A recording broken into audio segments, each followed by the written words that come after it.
Hello, my name is Jonathan Rivera, and this is my disposition to teach video. Question number one asks, what dispositions do you possess that you think will make you a successful teacher? And I feel personally that some dispositions that I possess are, a fairness, patience, and a communication for my classroom and for my students. I'm very high in equality within the classroom, especially in time where judgment is, at its highest between all people. I believe that promoting fairness as a trait all humans should possess can be very influential in our future. In the classroom, understanding that all students need to feel accepted regardless of race, gender, and intellect is very important. All students deserve the same amount of time as any other student, no matter the case. Working with special needs children and adults, I have learned that patience is also a key to being a teacher. Not every class that I will receive or any other teacher will receive will be, easygoing. And there will be students who are far behind, students are far ahead, students who act out, or students who are just kind of tough to reach. It is hard to feel the pressure of molding young minds, but as educators, we need to be able to be patient, and I feel my experience has allowed me to become patient and willing to do anything to help. I also believe communication is important as well. That includes communication with teachers, students, and parents. That is also very important. Being able to keep an open line of communication is vital for students to understand you are not only their teacher, but their mentor and their guide. Being able to communicate with other teachers can also help you improve your ability to teach because you are able to pick up knowledge from other people and utilize it, which is very good and crucial if you're trying to be the best teacher you can be. Question number two asks, what dispositions do you need to work on before you enter your first year as a teacher?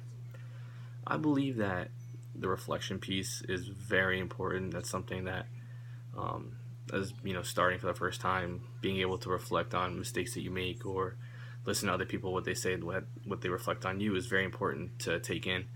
I believe having these reflections for not only students but parents and other educators can help me personally elevate my ability to teach. From playing sports my whole life, I look for any reason to get better, and I won't stop until I can be the best that I can be. I believe that being able to have both positive and negative reflections can help me and anyone else, if they're willing to accept those reflections, be a great teacher. Question number three asks, what does a professional educator look like and how do they behave? Also, what standards guide their thinking and actions? I believe, professionals should be clean, look like they're ready to work in and day out. That means looking like an educator so that students understand that you are, respected and qualified to earn their trust and, qualified to teach them what you're teaching. Professional educator behaves in a way that they're always ready to teach. They understand that students in the classroom will feed off their energy. So a teacher that, is confident and prepared and qualified is very important for kids and students, regardless of age you teach. A teacher should always be reliable. Always be reliable. That means being on time and, available to students whenever or wherever. Because at the end of the day, we are molding our future. Also, to be a teacher, you talk a lot, but you should also be a good listener to really understand what your students need and what their wants are to, get them to elevate their education as well. I think that the standards that guide the way teachers think is just to hold high standards, not only for yourself, but for your students. If we don't push our students to be the best that they can be, how can we expect them to be the best? I feel that holding a standard would not only motivate me, but all teachers to give it their all day in, day out. The last question is, how might teacher dispositions positively or negatively influence the psychological development of adolescents?